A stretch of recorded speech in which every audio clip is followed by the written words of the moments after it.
CP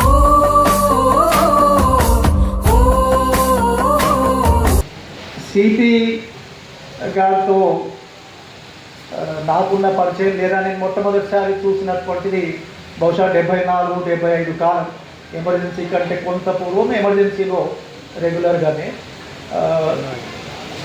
ఎందుకంటే హైదరాబాద్లో అనేక మార్లు ఇక్కడ ఆనాడు ఉన్నటువంటి పార్టీ రాష్ట్ర కమిటీ సమావేశాలు జరిగాయి కాబట్టి నేను అమరుడు కామ్రేడ్ మధుసూదన్ రాజ్ యాదవ్ మేము ఆ ఏర్పాట్లు అనేటువంటివి చేసేవాళ్ళం. రాష్ట్ర కమిటీ సమావేశాలు జరగడానికి మేము చొరవ తీసుకొని ఏర్పాట్లు చేసేవాళ్ళం. ఆ సందర్భంగా సిపి గారితో మొదటిసారి పరిచయం అనేటువంటిది జరిగింది. ఎమర్జెన్సీ కాలంలో కూడా తరచూ కలిసేటువంటి వాళ్ళు. ప్రత్యేకించి నీలం రామచంద్రయ్య గారు చంపబడ్డ తర్వాత సిపి గారు ఎక్కువ ఈ కేంద్రంలో ఉండేటువంటి వాళ్ళు. ఆ రకంగా తరచూ కలుస్తూ ఉండేటువంటి 80 తర్వాత 80 మహాసభల తర్వాత ప్రత్యేకించి ఆల్ ఇండియా కాంగ్రెస్ ఏదైతే జరిగిందో ఆ జరిగిన తర్వాత చేసినటువంటి తీర్మానము ఇవన్నిటిని దృష్టిలో పెట్టుకొని అనేక సందర్భాల్లో సిటీలో ఉన్నటువంటి చాలామంది పార్టీ కాంగ్రెస్కి సిపి గారు క్లాసులు తీసుకునేటువంటి వాళ్ళు. బహుశా ఇక్కడ కూర్చున్నటువంటి కాంగ్రెస్ సిపి గారి క్లాసులు ఏమైనా అటెండ్ అయి ఉంటే ఆయన పెట్ సబ్జెక్ట్స్ అంటానే ఎక్కువ ఏ అంశాలపైన ఆయన క్లాసులు తీసుకునేవారంటే జాతీయ అంతర్జాతీయ పరిస్థితులపైన, జాతీయ అంతర్జాతీయ పరిస్థితుల్లో వచ్చినటువంటి అనేక మార్పుల్ని విశ్లేషిస్తూ ఆయన క్లాసులు తీసుకునేటువంటి వారు. 81 తర్వాత బహుశా 81 ఆ కాలంలో కూడా ఎక్కువగా సిటీలో ఉన్నటువంటి కాంగ్రెస్కి ప్రతిఘటన పోరాటం అంటే ఏమిటి అనేటువంటి అంశం పైన కూడా ఆయన క్లాసులు తీసుకున్నారు. ఆ వ్యాసం ఇప్పుడు ఇంగ్లీష్లో ఉంది, తెలుగులో ఈ పుస్తకంలో ఉంది. ప్రతిఘటన పోరాటం అంటే ఏంటి అనేటువంటి సబ్జెక్ట్ పైన సిపి గారు చాలా అర్థమయ్యేటట్టే ఆ క్లాస్ తీసుకునేటువంటి వాళ్ళు. అయితే ఇక్కడ ఉన్నటువంటి చాలామంది కాంగ్రెస్ ఆ క్లాస్ అయిన తర్వాత కొన్ని ప్రశ్నలు కూడా సంధించేటువంటి వాళ్ళు. మేమైతే జనరల్గా దేశంలో ఒకటి దీర్ఘకాలిక ప్రజాయుద్ధ పందా గురించి విన్నాము, అదే రకంగా పార్లమెంటరీ పందా గురించి విన్నాము. మధ్యలో ఈ ప్రతిఘటన పోరాటం ఏంటి అనేటువంటి పద్ధతిలో కొన్ని ప్రశ్నలు కూడా ఆనాడు ఉన్నటువంటి కాంగ్రెస్గా సందేశం జరుగుతూ వచ్చేది. చాలా సింపుల్గా సిపి గారు ఈ ప్రతిఘటన పోరాటం అంటే ఏంటి అనే విషయాన్ని ఎక్స్ప్లెయిన్ చేస్తూ అందరికీ సింక్ అయ్యే మాదిరిగా, అందరికీ అర్థమయ్యే మాదిరిగా చెప్పేటువంటి వాడు. ఒక మాట కూడా చెప్పేవాడు. చర్చ జరుగుతున్నటువంటి క్రమంలో ఆ అంశం పైన ఆయన ఒక మాట నాకు ఇప్పటికీ జ్ఞాపకం ఉంది. అరే, ఇప్పుడు ఉన్న అనుభవం ఇదేరా, ఇప్పుడు వచ్చినటువంటి అనుభవాన్ని మనం క్రోడీకరించుకొని సూత్రీకరణ చేస్తాం, రేపు కొత్త అనుభవాలు వస్తే చూద్దాం మనం. అంటే ఈ మాట అనడం అంటే అర్థం ఏంటంటే ఈ వాజ్ ఆల్సో ఓపెన్. అక్కడ ఏదో రిజిడ్గా అక్కడ ఆగిపోయాడు అనేటువంటి సమస్య కాదు. కొత్త అనుభవాలు రావాలి, కొత్త అనుభవాలు వస్తే కొత్త నేర్చుకుంటాం మనం అనేటువంటి పద్ధతుల్లోనే కామ్రేడ్ చెప్పేటువంటి వాడు. వివి గారు కూడా 13 సంవత్సరాల సమీక్ష డాక్యుమెంట్కి సంబంధించినటువంటి వివరణ కూడా కొంత ఇచ్చాడు. నా దృష్టిలో ఏంటంటే ఆ వ్యాసం కూడా ఇంగ్లీష్లో, తెలుగులో ఈ పుస్తకంలో ఉంది. 13 సంవత్సరాల సమీక్ష ఒక రకంగా ఆనాడు ఉన్నటువంటి ఆ కాలంలో నేను అనుకుంటాను గొప్ప డాక్యుమెంట్. ఎంఎల్ మూవ్మెంట్ని అర్థం చేసుకోవడానికి 13 years ఎక్స్పీరియన్స్ అనేటువంటి డాక్యుమెంట్ ఏదైతే ఉన్నదో అది ఒక గొప్ప డాక్యుమెంట్ అనేటువంటి పద్ధతిలో నేను ఫీల్ అవుతున్నాను ఇప్పటికీ. ఎందుకంటే ఒక పక్క ఆనాడు ఉన్నటువంటి ఆ కాలంలో విప్లవోద్యమం ఎదుర్కొంటున్నటువంటి అనేక ధోరణులు, సమస్యలపైన ఒక విమర్శ, అదే సమయంలో ఒక రకమైనటువంటి ఆత్మవిమర్శ కూడా. ఆ 13 సంవత్సరాల సమీక్షని లోతుగా చదివితే దానిలో కేవలం ఆనాడు పెత్తనం చెలాయిస్తున్నటువంటి ఒక అతివాద పెడధోరణి ఏదైతున్నదో దానికి వ్యతిరేకంగానే కాకుండా దానికి ఎట్లా మనం లోనయ్యాము అనేటువంటి పద్ధతిలో సిపి గారు రాసినటువంటి ఆ వ్యాసంలో ఒక ఆత్మవిమర్శ కూడా కనిపిస్తుంది అనేటువంటిది కూడా మనం దృష్టిలో ఉంచుకోవాల్సినటువంటి అవసరం ఉంటుంది. రెండోది కాంగ్రెస్ ఆయన రాసిన వీరి గారు కూడా కొంత ప్రస్తావించారు. 77 వరకు కూడా మనందరికీ తెలుసు భారతదేశంలో ఈ పార్లమెంటరీ ప్రజాస్వామ్యం అనబడేటువంటి దాని కింద జరుగుతున్నటువంటి ఎన్నికలని బహిష్కరించేటువంటి వైఖరి అన్ని ఎమ్మెల్యే గ్రూపులు తీసుకున్నటువంటి విషయం మన అందరికీ తెలుసు. 77 తర్వాత ఆ వైఖరిలో కొంత మార్పు వచ్చిందనేటువంటి విషయం కూడా మనకు అందరికీ తెలుసు. పాల్గొనాలి, ఎన్నికల్లో పాల్గొనాలి అనేటువంటి వైఖరి కూడా మనం తీసుకోవడం జరిగింది. సరే, ఎన్నికల పట్ల ఈ పుస్తకాల్లో ఎన్నికల పట్ల మన వైఖరి ఏంటని ఒక 2-3 వ్యాసాలు ప్రపంచ చరిత్రకు సంబంధించినటువంటి కొన్ని అనుభవాలు దృష్టిలో పెట్టుకొని రాసినటువంటి వ్యాసాలు ఉన్నాయి ఎన్నికలకు సంబంధించింది. నేను అనుకుంటే ఇప్పటికీ ఈనాడు ఉన్నటువంటి సమకాలీన పరిస్థితుల్లో ఆ వ్యాసాలకు ఉండేటువంటి ప్రాసంగికత ఉన్నది అనేటువంటిదే నేను అనుకుంటున్నాను. సరే, మూడోది కాంగ్రెస్.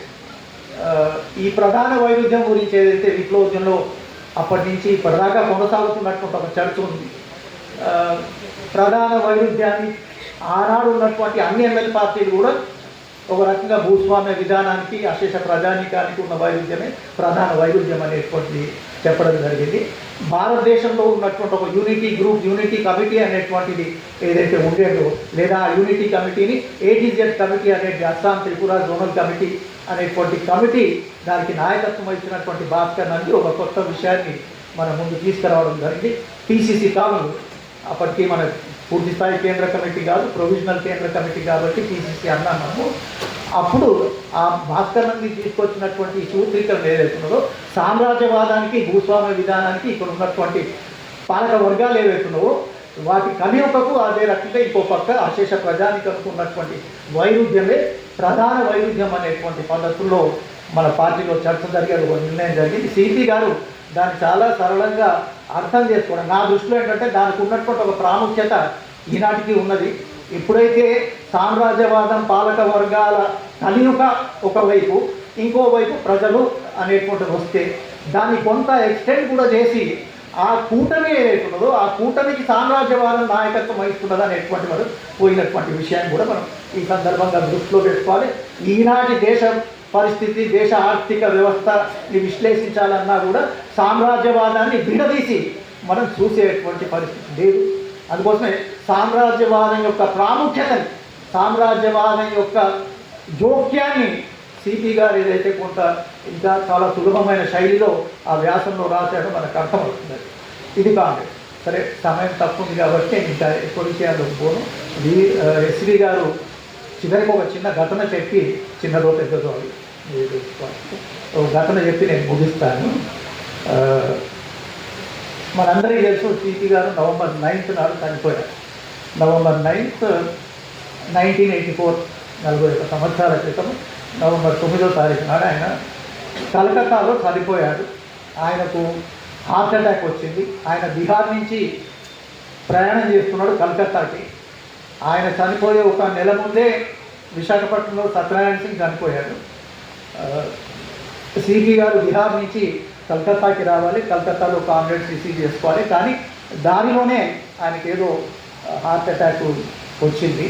అక్కడ కలకత్తా కాంగ్రెస్ ఆయన్ని రిసీవ్ చేసుకొని కలకత్తాలో నగరంలో ఉన్నటువంటి గవర్నమెంట్ మెడికల్ హాస్పిటల్ ఏదైతే ఉందో ఆ హాస్పిటల్లో అడ్మిట్ చేశారు. అడ్మిట్ చేసినప్పుడు చాలా పరిమితంగా కొంతమంది లోకల్ కాంగ్రెస్ ఉన్నారు, అందరికీ తెలియదు. అక్కడ ఆ బెంగాల్ రాష్ట్ర కమిటీకి కూడా తెలియదు, ఒక 2-3కే తెలిసి ఆయన అక్కడ హాస్పిటల్లో ఉన్నట్టు. అదే రకంగా ఆంధ్ర కమిటీకి కూడా కబురు వచ్చింది. అప్పుడు మధుసూదన్ రాజు ఎవరైతే ఉన్నారో ఆయన వెళ్ళాడు, రాధక్క కూడా వెళ్ళింది. కొన్ని రోజులు వాళ్ళు ఉన్నారు. అదే రకంగా మళ్ళీ నేను, రాజన్న గారు కూడా, నేను కూడా వెళ్ళాను అక్కడ ఉండడానికి, చూసుకోవడానికి. నేను ఒక 2-3 రోజులు ఉన్నాను. ఇక మెడికల్ రిపోర్ట్ ఏంటంటే కొంత కోలుకుంటున్నాడు, ఇంతమంది ఇక్కడ అవసరం లేదు అనేటువంటి పద్ధతుల్లో చర్చ వచ్చి నేను, రాజన్న ఇద్దరు తిరిగి వచ్చేసాను, హైదరాబాద్ తిరిగి వచ్చేసాను. తిరిగి వచ్చిన ఒక 4 రోజులకే మళ్ళీ కబురు వచ్చింది, మీరిద్దరు వెంటనే బయలుదేరాలని కబురు వచ్చింది. అక్కడ ఉన్న మధుసూదన్ రాజు, ఇతర కేంద్ర కమిటీ సభ్యులు కూడా అప్పటికే ఉన్నారు. అయిపోయింది, వచ్చేసాడు. సరే, మేము ఇద్దరము వెళ్ళాము. మళ్ళీ హాస్పిటల్కి వెళ్తే అప్పటికే చనిపోయి ఉన్నాడు ఆయన. ఇక అక్కడ ఒక చర్చ జరిగింది, ఏం చేయాలి. CP గారి డెడ్ బాడీని, ఆయన దేహాన్ని ఏం చేయాలనేటువంటిది అక్కడ చర్చ జరిగింది. మరి ఎందుకంటే ఆయనకు ఉన్నటువంటి అనుబంధం ఇక్కడ అడవితోటి, ఈ ఆంధ్ర రాష్ట్రంతో ఉన్నటువంటి అనుబంధం కాబట్టి ఆయన శరీరాన్ని ఇక్కడ తీసుకురాగలుగుతామా లేదా అనేటువంటి చర్చ జరిగి చిత్తశీలకి అప్పుడు ఉన్నటువంటి కేంద్ర కమిటీ వాళ్ళు అది సాధ్యపడదు, మంచిది కూడా కాదు. అందులో ఆయన కోరిక కూడా, CP గారి కోరిక, నేను బతుకున్నంత వరకు శత్రువుకి చిక్కలేదురా, చచ్చిన తర్వాత కూడా చిక్కొద్దు అనేటువంటి మాటలు కూడా ఆయన మాట్లాడేవారు. సో అది కూడా దృష్టిలో కాదు, సెంటిమెంట్ అంటే ఏమన్నానంటే అది కూడా దృష్టిలో పెట్టుకొని అక్కడ చివరికి తీసుకున్నటువంటి నిర్ణయం ఏంటంటే అక్కడే దహనం చేసేద్దాం, అంత్యక్రియలు అక్కడనే చేద్దాము కలకత్తాలో. సరే కలకత్తాలో అది హుబ్లియా గంగానా ఎక్కడో ఒక మచాన క్రిమేట్ చేసేటువంటి క్రిమేటోరియంలో అక్కడనే ఒక నేను అనుకుంటే ఒక 25 మందిని మేము ఉన్నాం. నినాదాలు కూడా ఇచ్చే పరిస్థితి లేదు, ఎందుకంటే రహస్యంగా క్రిమేట్ చేస్తున్నాం కాబట్టి, రహస్యంగా దహనం చేస్తున్నాం కాబట్టి, ఎవరికి తెలియదు కాబట్టి అందరము ఇక ఆయనని దానం చేస్తున్నప్పుడు మెల్లగానే స్లోగన్ ఇచ్చారు, సీపీ అమరాయ సీపీ అమరాయ అని అందరం చాలా మెల్లగా వేరే వాళ్ళకి వినపడకుండా ఆ రకంగా దానం చేసినటువంటిది జరిగింది. సరే అక్కడ ఒక చర్చ కూడా వచ్చింది. సరే సిపి గారి పార్టీల దేహం మనం ఆంధ్ర రాష్ట్రానికి అడిగి తీసుకుపోలేదు, మరి కనీసం ఆ భూమిని ఆయన తీసుకుపోవాలి కదా అనేటువంటి ఒక అభిప్రాయం కూడా వచ్చింది. సరే కొంతమంది మేము ఇది అది భూమిని తీసుకుపోవాల్సిన అవసరం లేదు, మనకు అటువంటి సాంప్రదాయాలు లేవు కదా, తీసుకుపోవాల్సిన అవసరం ఏమున్నది అనేటువంటి కూడా కొంతమంది గొడవలు నడుస్తున్నారు. కానీ ఆ రోజు ఉన్నటువంటి ఒక వాతావరణంలో లేదే తీసుకుపోవాలి అనేటువంటి పద్ధతులు వచ్చింది. సరే తీసుకుపోవాలంటే ఏం చేయాలి, ఒక ప్లాస్టిక్ కవర్లో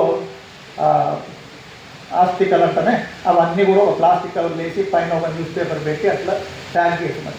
వెంటనే ఎందుకంటే ఇక్కడ మరుసటి రోజే ఆంధ్ర రాష్ట్ర కమిటీ సమావేశం హైదరాబాద్లో జరగాలి. అప్పటికే కాశీపతి లాంటి వాళ్ళు కూడా ఉన్నారు. మన రాష్ట్ర కమిటీ సమావేశం జరగాలి కాబట్టి వాళ్ళకి కబురు చేస్తే హైదరాబాద్ నగరంలో ఒక చోట రాష్ట్ర కమిటీ సభ్యులు కూడా ఉంటారు. అందుకోసం వెంటనే వెళ్ళాలనే పద్ధతిలో మేము ముగ్గురం, నేను మధుసూదన్ రాజ్ యాదవ్, రాజన్న గారు ముగ్గురము జీవితంలో మొదటిసారి సిపి పుణ్యాన మేము ఫ్లైట్ ఎక్కాను. ఫ్లైట్లో వచ్చాను. బహుశా ఆ కాలంలో నాకు తెలీదు, ఆ కాలంలో ఎయిర్పోర్ట్కి పోతే స్కానింగ్ ఇదంతా ఉంటుంది కదా, మరి అటువంటిది ఉందా లేదా నాకు ఐడియా లేదు. కానీ మేము ముగ్గురము ఎయిర్పోర్ట్ లోపల పోతున్నప్పుడు ఆ అస్థికలు ఉన్నటువంటి ప్లాస్టిక్ కవర్ మధు చేతుల్లో ఉండే, ఎందుకో ఏమో మళ్ళీ నా చేతికి వచ్చింది. నేను నడుస్తూ ఒక దగ్గర కూర్చున్నప్పుడు అది నా చేతికి వచ్చింది. నేను పట్టుకొని వెళ్తున్నాము, మధు రాజన్న ముందుకు వెళ్ళారు. సెక్యూరిటీ ఉంటుంది కదా, ఆ సెక్యూరిటీ వాళ్ళు పాస్ అయ్యి అటు ముందున్నారు, నేను ఎన్నుకున్నాను. ఆ బ్యాగ్ పట్టుకొని నేను ఇట్లా పోతున్నప్పుడు సెక్యూరిటీ కూడా ఆపారు. ఇస్మే క్యా హై అక్కడికి తెలుగు మాట్లాడితే బెంగాలీ, హిందీయో బెంగాలీయో మాట్లాడతారు. ఇది క్యా హై వాస్తవానికి నేను ఊహించలేదు. సెక్యూరిటీ వాడు ఆపి దాంట్లో ఏముంది అని అడుగుతాడు అనేటువంటి నేను ఊహించలేదు. కాబట్టి ఫర్ ఏ మూమెంట్ నేను కూడా కొంచెం ఏంట్రా నాయన అనే పద్ధతిలో ప్రశ్న నా బుర్రలో వచ్చింది. కానీ ఐ డోంట్ నో, చాలా ఒక రిఫ్లెక్స్ యాక్షన్ అంటారా, స్పాంటేనిటీ అంటారా, ఎప్పుడైతే ఆ సెక్యూరిటీ కాకి దుస్తుల్లో ఉన్నటువంటి వాడు అడిగితే నాకు తక్కువని ఎవరు జ్ఞాపకం వచ్చిందంటే ఇగో ఈ ఎవడాడు సత్యసాయి బాబా, పుట్టపర్తి సత్యసాయి బాబా జ్ఞాపకం వచ్చి ఆయన విభూతి అని నేను చెప్పాను. వాడు చూశాడు, ఇట్లా చూస్తే యాష్ ఉండదు అక్కడ. ఇంకా కొంత గెలిస్తే బహుశా probably would have found some bones also. ఎప్పుడైతే పుట్టపర్తి సత్యసాయి బాబా యొక్క విభూతి అన్ననో తక్కువని వాడు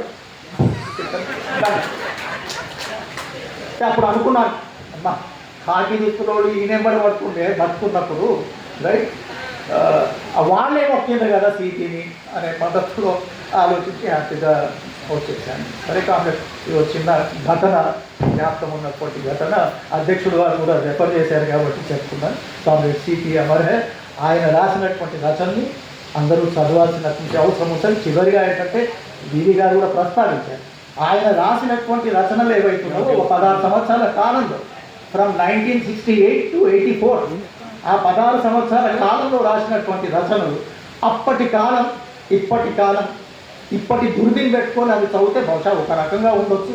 దానిలో ఇంకా ప్రాసంగికత ఉన్నటువంటివి అనేక అంశాలు ఉండవచ్చు, కొన్ని క్రిటికల్గా కూడా ఉండవచ్చు రైట్. అందుకోసమే ఒకసారి వెనక్కి వెళ్ళి ఆ కాలంలో ఉన్నటువంటి విప్లవోద్యమ పరిస్థితిని దృష్టిలో పెట్టుకొని కొంత చదివితే బాగుంటుందా అనిపిస్తుంటుంది రైట్. అట్లా చేస్తారని ఆశిస్తున్నాను.